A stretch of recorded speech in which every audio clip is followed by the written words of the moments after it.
Est-ce qu'on peut dire que ces créatures sont pour vous une façon de parler de nous?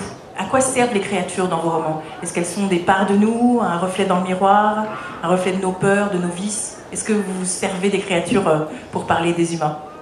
Évidemment, mais bon, je crois que c'est le propre de toute la littérature de l'imaginaire. Ce sont des lettres persanes. C'est un détour pour parler de l'humain, pour parler de la société, pour parler de l'évolution vers laquelle on aimerait ou pas aller. C'est aussi montrer que les humains sont eux-mêmes des créatures et les placer aussi à un rang, enfin une place qui est la leur au milieu des autres et réfléchir sur aussi ce qui peut être des facteurs de différenciation ou non et les problèmes que ça pose derrière. Les difficultés à se comprendre sans que personne n'ait vraiment raison ou tort, mais chacun pensant avoir la véritable façon d'envisager la vie, l'univers ou l'ensemble des origines. Donc c'est des choses, je crois, récurrentes par rapport aux êtres vivants, quels qu'ils soient. Il y a cette question de la cohabitation et de la confrontation en même temps qui apparaît. Estelle ? Pour ma part, avec donc les morphes et les polymorphes, ça permet aussi de donner beaucoup plus de relief aux vies des personnages. C'est-à-dire que nous, notre quotidien, pour la plupart des gens du moins, c'est métro, boulot, dodo, comme on dit, hein, c'est quand même assez... Non, il y a des gens qui se droguent aussi, qui prennent du plaisir, moi par exemple. Mais voilà, moi je suis maman d'un petit garçon de 3 ans, je suis mariée, jusqu'à il n'y a pas longtemps j'avais un travail classique, c'est vraiment la vie basique entre guillemets qui est valable pour la plupart une certaine forme de normalité. Voilà, une certaine forme de normalité. Et les morphes, comme les loups-garous et beaucoup de créatures, vivent les choses plus intensément. Et le fait aussi que la magie fasse partie de leur vie amène des problèmes dont on n'oserait pas rêver. Des fois, il vaudrait mieux pas d'ailleurs. Et ça rend tout plus intéressant. En fait, ça permet de vivre des choses qu'on vivra jamais dans notre vie. Mais est-ce que vous leur donnez des aspects, des caractéristiques que vous n'aimeriez pas voir chez les humains ou que vous préféreriez voir chez les humains? Je sais pas, plus de bonté, plus de tolérance, oui, ou moins d'ailleurs? Plus de respect pour la nature. Le fait que ce soit des animaux, ça permet d'amener assez facilement ça.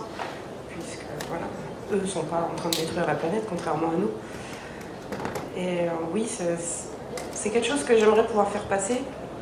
Je ne me suis pas énormément penchée sur la question dans le livre, ça peut se ressentir ou pas, mais moi, c'est comme ça que j'ai été élevée. Je suis encore choquée de voir, je veux dire, aujourd'hui, c'est pas compliqué, vous passez près d'un McDo, vous regardez autour, mais les gens sont des porcs, quoi. C'est incroyable. La première chose que j'ai apprise à mon fils en voiture, c'est de rien jeter par la fenêtre, ça me paraît logique, et je lui dis, la nature, c'est pas une poubelle. C'est mettre par terre dans la voiture.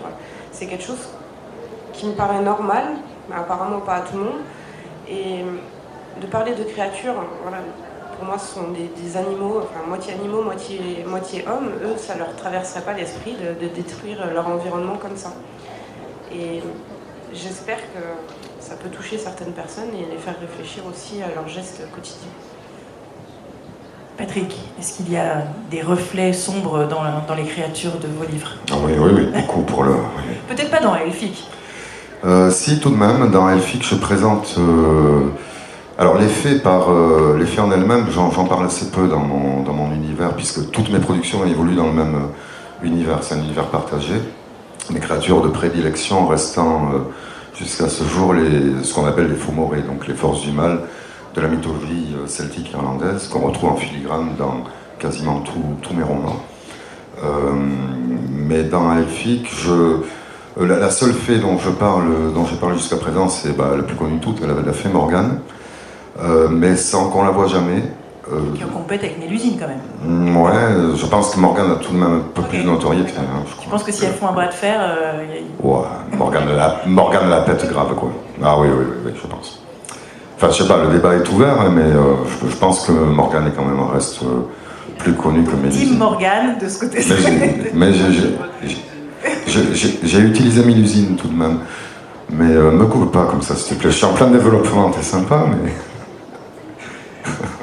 Faut que j'essaie de vendre, merde. Mais j'ai perdu le fil, c'est facile en même temps de me le faire faire. Dans votre univers, oui. les faits sont... Oui, donc la fée Morgane, j'en parle assez souvent, on la voit jamais. Mais dans Elphick, en revanche, je présente le personnage de Croac, qui est un corbeau, et qui symbolise la part sombre de l'âme de la fée Morgane, qui a été un temps pas très sympa, qui a été carrément méchante, qui s'est rangée dans mon univers, encore une fois, du côté des Faux-Morets, avant de partir en retraite. Et c'est Croac qui prend le relais. Croac, il est très très mauvais. Quoi. Puis il assume, il est mauvais, puis il aime ça. Ok, on apprend avec Patrick Maxpert que les fées partent en retraite. Tu t'expliqueras avec la sécu. Il faut se méfier des corbeaux, méfiez-vous des corbeaux, c'est peut-être Croac. Le prochain que vous croiserez. Alors, pour aborder la deuxième partie du titre de cette table ronde, on a vu qui vous choisissez de représenter et qui sont les créatures que vous mettez en avant. Maintenant, est-ce que vous avez choisi, Patrick vient de nous dire que certaines créatures assumaient parfaitement le fait d'être méchantes. Est-ce que vous avez choisi de les rendre violentes? Est-ce qu'une créature peut être autre chose que violente? Et justement, le deuxième pendant de ce titre, c'est si elle n'est pas violente, est-ce qu'elle peut être séduisante? Et enfin, on arrive, pour boucler, on dira, est-ce que si elle peut être séduisante en étant violente? Est-ce que la violence, c'est séduisant? Fabien, wow. Oui, merci.